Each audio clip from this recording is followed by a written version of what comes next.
The city of Chicago glimmered under the golden hues of a late summer evening.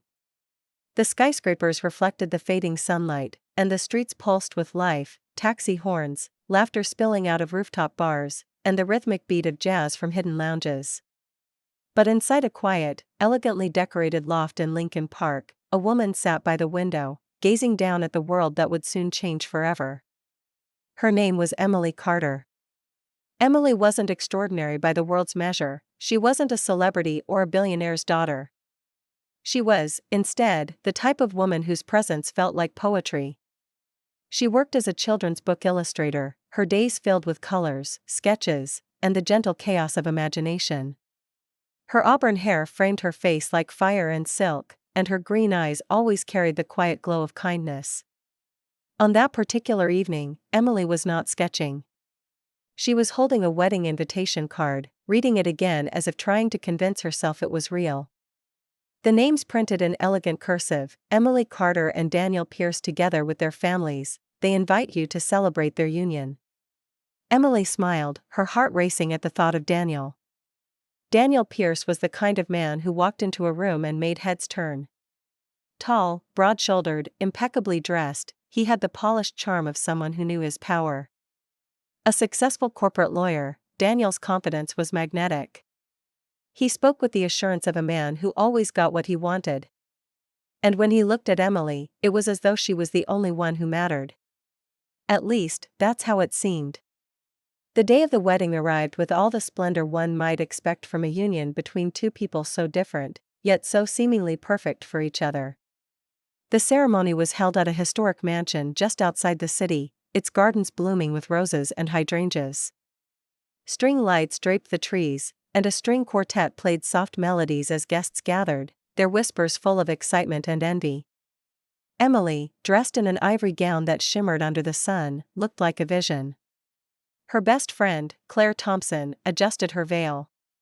Claire had been Emily's confidante since college, the voice of reason in Emily's sometimes too trusting world. "You look stunning," Claire whispered, but her tone carried something heavier. "Just, be careful, Em. You know Daniel's charm isn't the whole story." Emily frowned. "You don't like him?"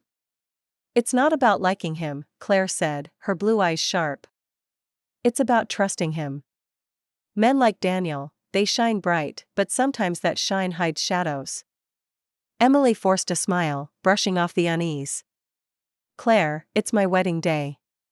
Please, no shadows today." Claire hesitated, then squeezed Emily's hand. "I just want you to be happy. Promise me you'll listen to your instincts if something feels wrong." "I promise." When Emily walked down the aisle, Daniel's eyes locked onto hers. He smiled, the kind of smile that made the world melt away. The guests sighed at the picture-perfect moment, the bride glowing with love, the groom waiting like a prince out of a fairy tale. The vows were exchanged. The rings slipped onto fingers. And when the officiant declared them husband and wife, Daniel kissed Emily with a passion that made her believe in forever.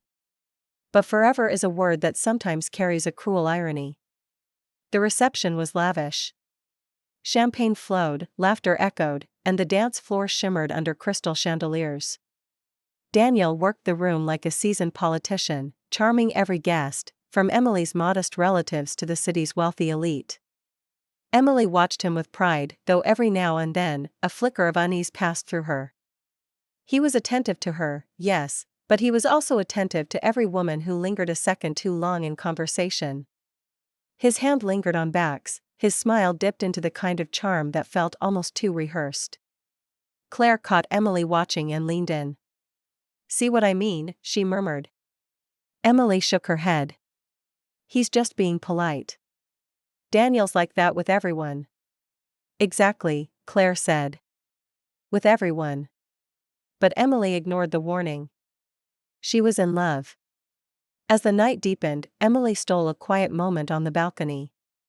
The air was crisp, carrying the faint scent of roses. She looked up at the stars and whispered a silent prayer of gratitude. That was when Daniel found her.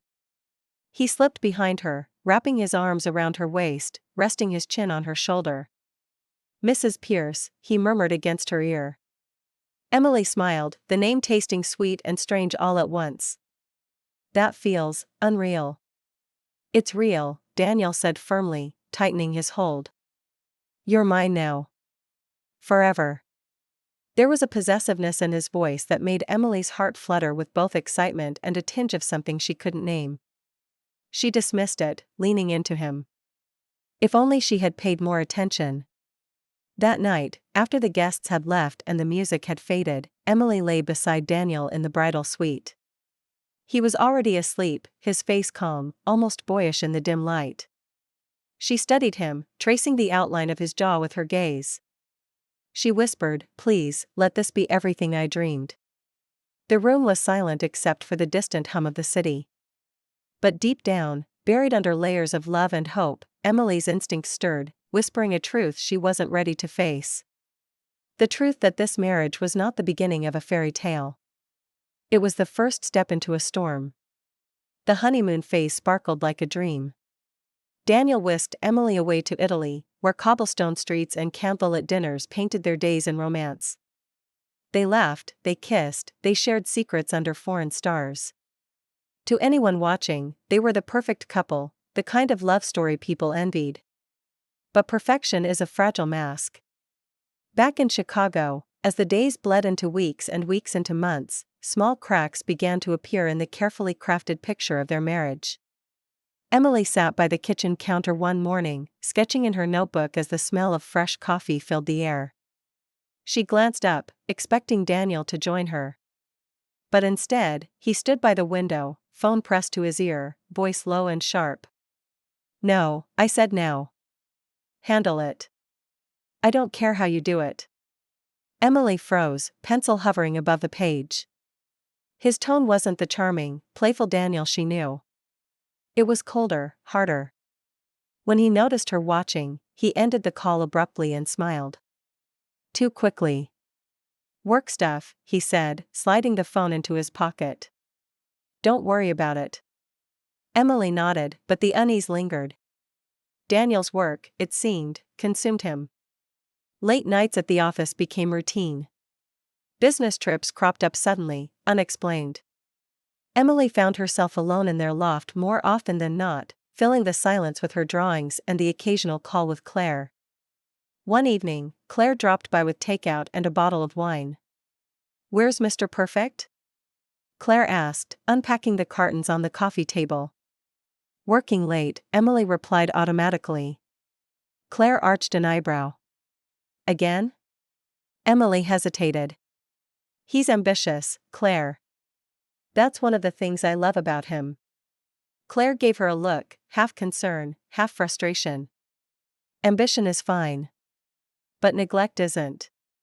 Emily forced a smile, but in the pit of her stomach, she felt the truth of Claire's words. The tension grew sharper in small, almost invisible ways. Daniel began correcting Emily, her choice of words in public, her opinions at dinner parties. At first, it was subtle, disguised as playful banter. But soon, it edged into condescension. "Sweetheart, maybe don't mention your little sketches to my colleagues," he whispered one night at a business dinner.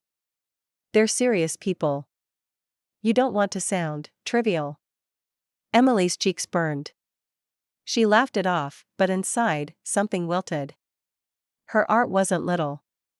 It was her passion, her career. Later that night, she confronted him gently.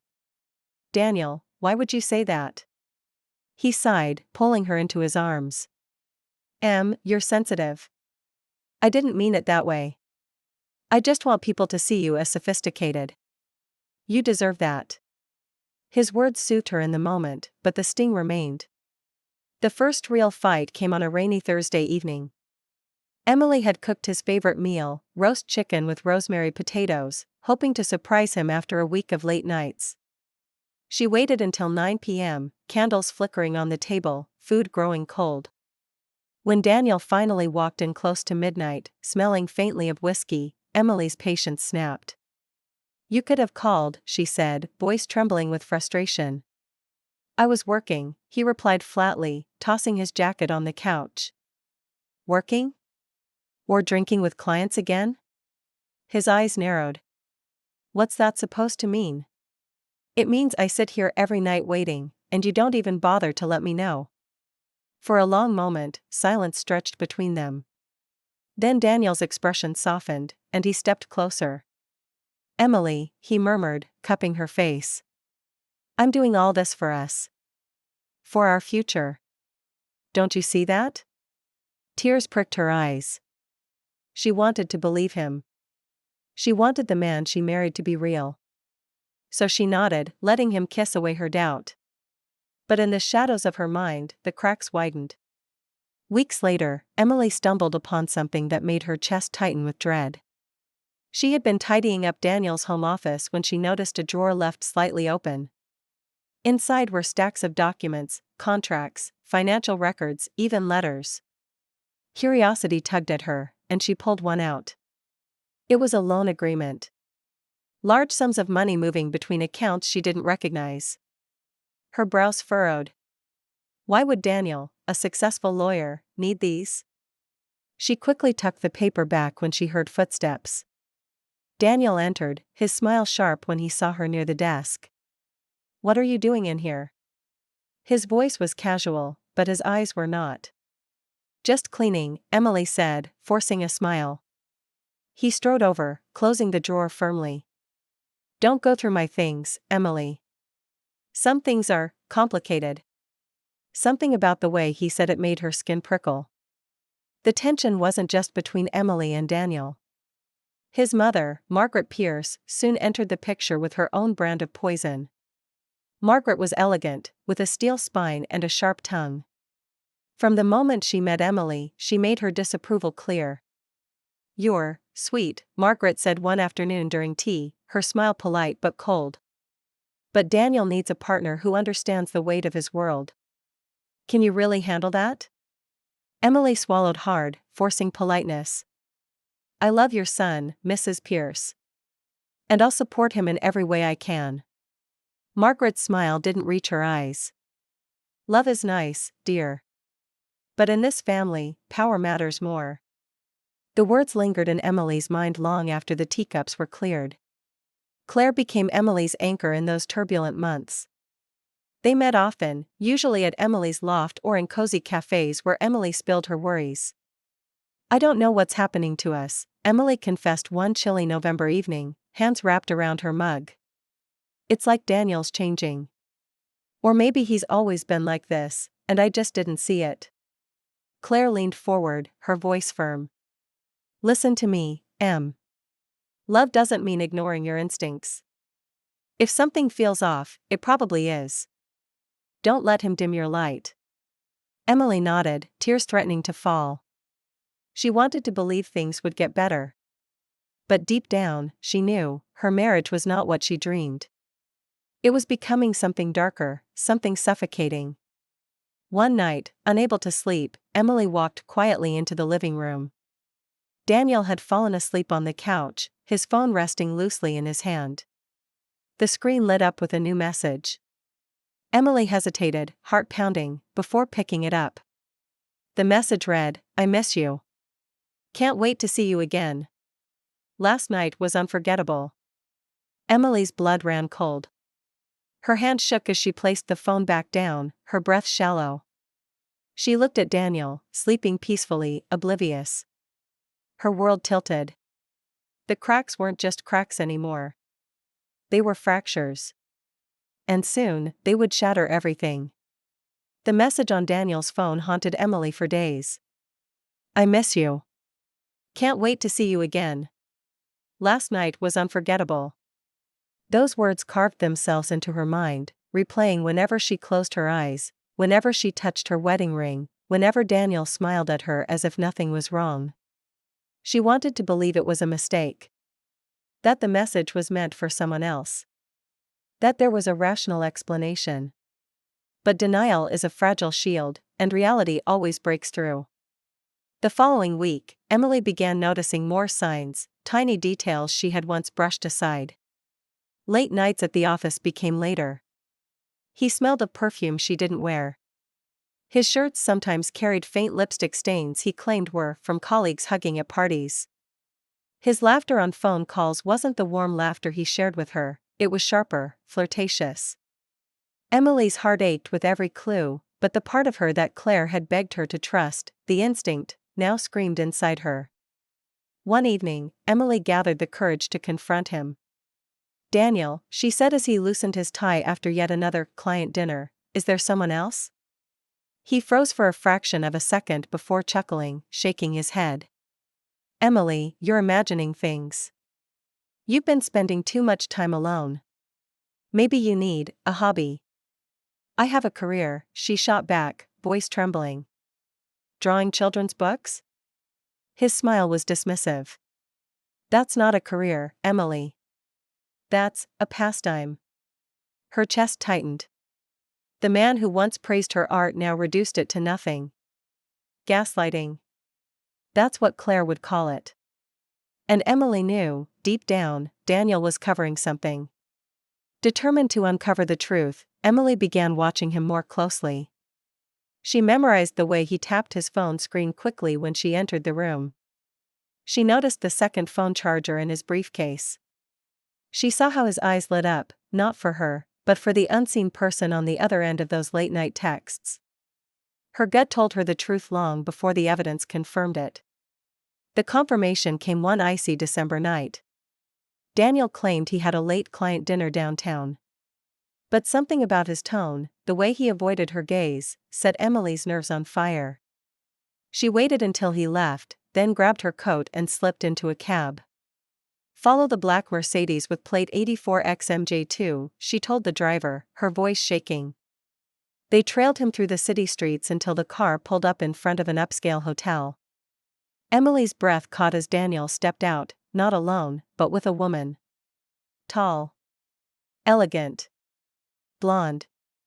She laughed as Daniel placed his hand possessively on her lower back, guiding her inside. Emily's hands went numb. The cab driver glanced at her in the rearview mirror. "Ma'am, you okay?" Emily forced a nod, though her heart was splintering. Just take me home." That night, Emily didn't sleep. She sat in the darkened living room, staring at the shadows on the wall, her wedding ring heavy on her finger. Every memory of Daniel, the vows, the kisses, the promises, felt like shards of broken glass cutting into her. By morning, the sorrow hardened into something else. Resolve. If Daniel thought she would be his fool, he was mistaken. Emily confided in Claire the next day. "I saw him," Emily whispered, her voice raw. "With her. At a hotel." Claire's face darkened with anger. "That bastard." Emily's eyes brimmed with tears, but there was steel in her voice. "I'm done pretending. I need proof. I need to know everything." Claire squeezed her hand. "Then we'll get it. You're not alone in this." From that day, Emily played a dangerous game. She pretended to be the devoted wife while secretly gathering evidence. She checked phone bills, bank statements, credit card charges. Late-night hotel bookings, luxury gifts she never received, all of it painted a damning picture. One evening, while Daniel showered, Emily quietly scrolled through his unlocked phone.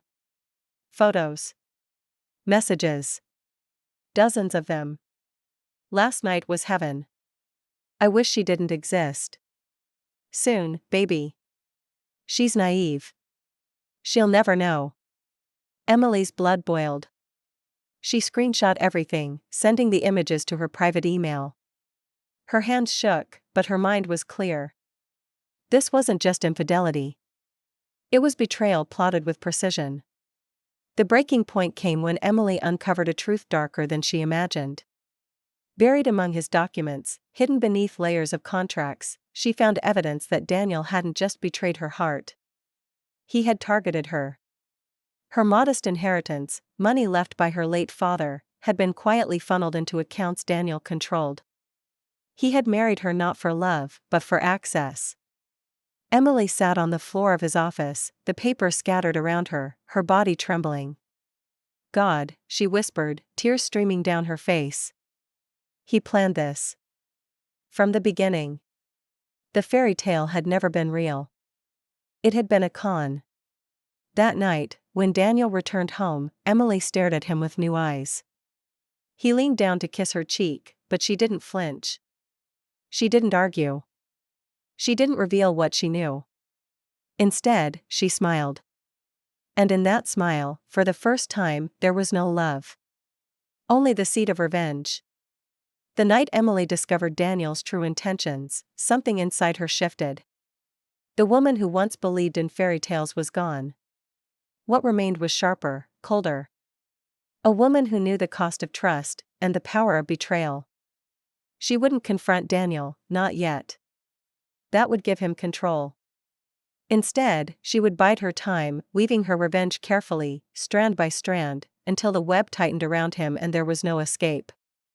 The silent mask for weeks, Emily played her part flawlessly. She smiled at dinner parties, kissed Daniel goodnight, and asked about his work as though she still believed his every lie. To Daniel, nothing seemed amiss.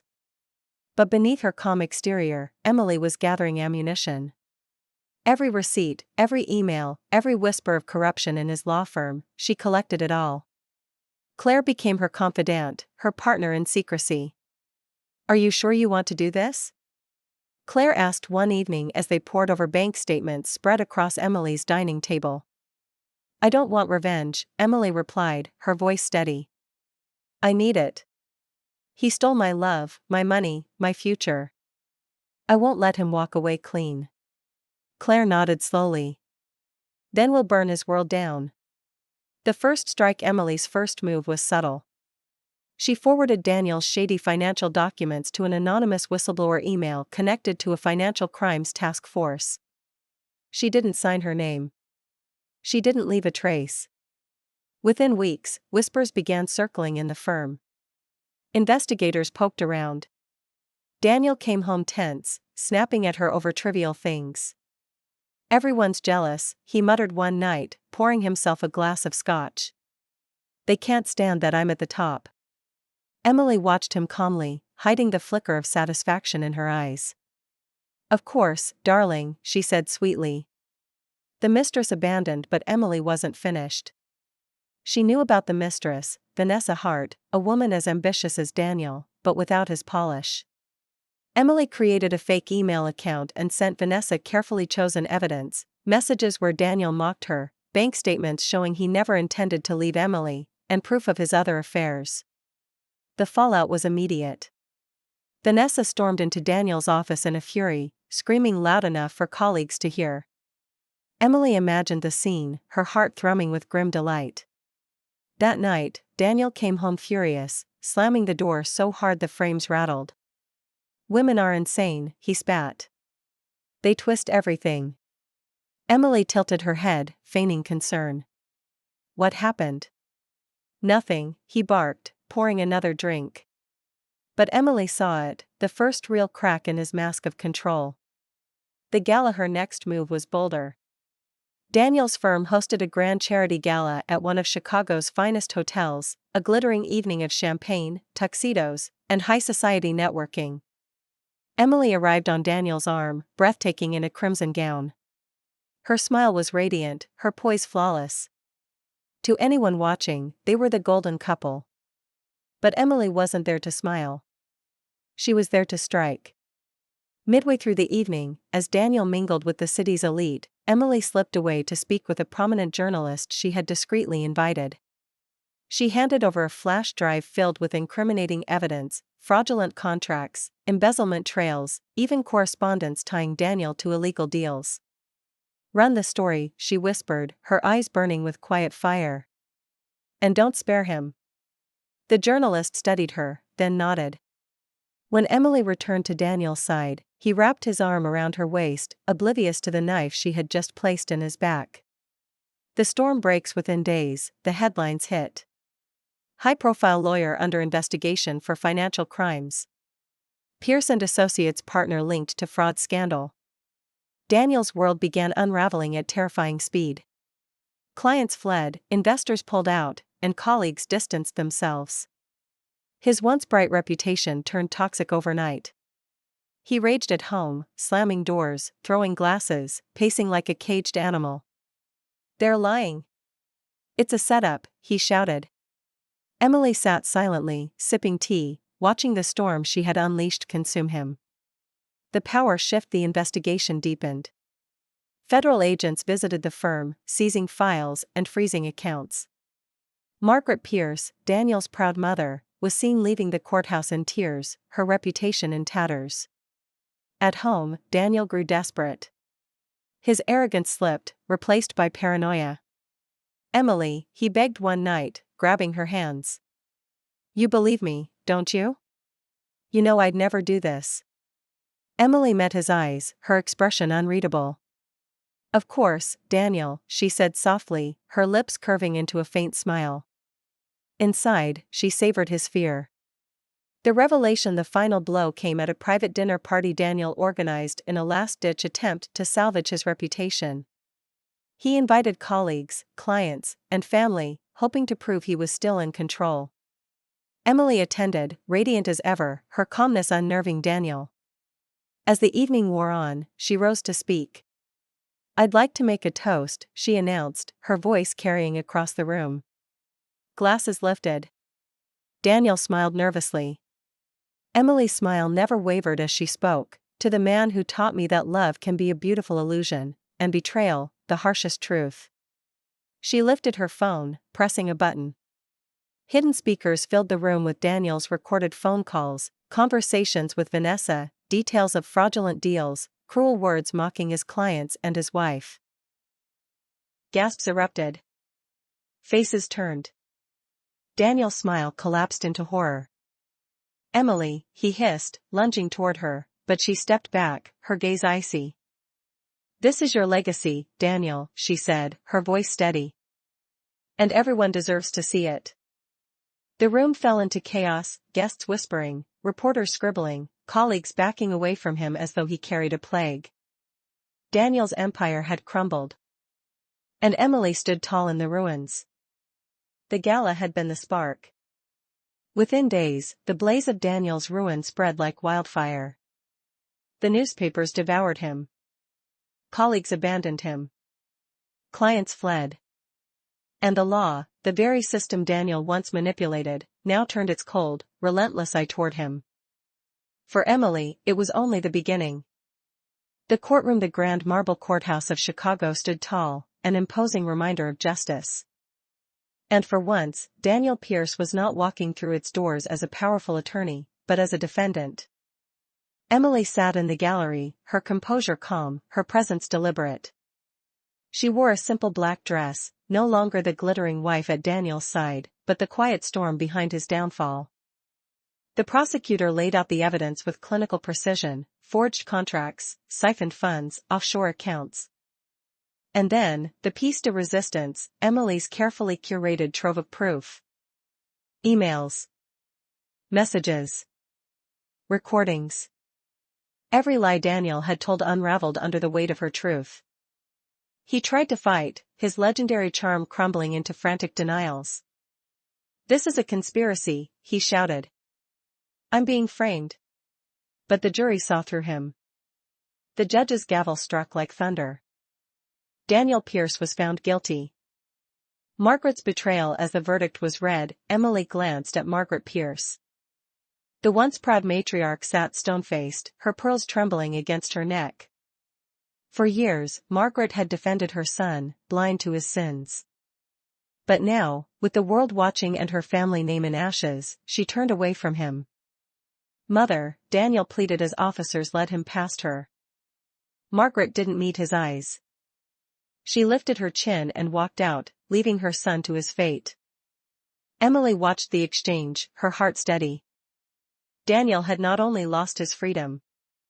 He had lost the very loyalty he had weaponized against her. The final confrontation days later, before Daniel's transfer to federal prison, Emily was granted one last meeting. She didn't need it for closure, she had already won. But she wanted him to see her victory with his own eyes. The prison visitation room was stark, cold.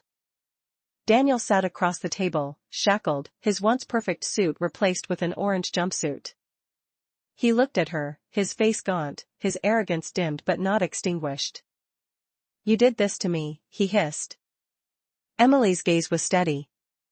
No, Daniel. You did this to yourself. I just made sure the world saw it. You loved me once, he sneered. I did, Emily admitted. And you killed that love with every lie, every betrayal. You wanted to own me, Daniel. Instead, you destroyed yourself. For the first time, Daniel had no rebuttal. Only silence. Emily stood, gathering her coat. She looked down at him one last time. Goodbye, Daniel. May you finally understand the cost of underestimating me. And then she walked away, the sound of her heels echoing like a gavel strike. Freedom. In the weeks that followed, Emily's life slowly reshaped itself. The divorce was finalized, granting her control of her inheritance and freedom from Daniel's shadow. She moved out of the loft that once felt like a gilded cage, into a sunlit apartment filled with her art. Her illustrations blossomed into success, publishers sought her work, children's laughter filled her stories, and her career thrived. Claire remained by her side, the friend who had seen her through the fire. You did it, Claire said one afternoon as they sipped coffee by the window. You got your justice. Emily smiled faintly. Justice, and freedom. She no longer wore her wedding ring. In its place was nothing, no chain, no weight, no symbol of a broken promise. Only herself. Epilogue. On a spring morning, Emily walked through Lincoln Park, sketchbook in hand. The city around her hummed with life, joggers, families, lovers strolling hand in hand. She paused by the lake, watching the sunlight ripple across the water. For the first time in years, her heart felt light. Her story wasn't one of tragedy anymore. It was one of rebirth. Because Emily Carter had learned the hardest truth: love could be a lie, but revenge could be liberation. And she had chosen liberation.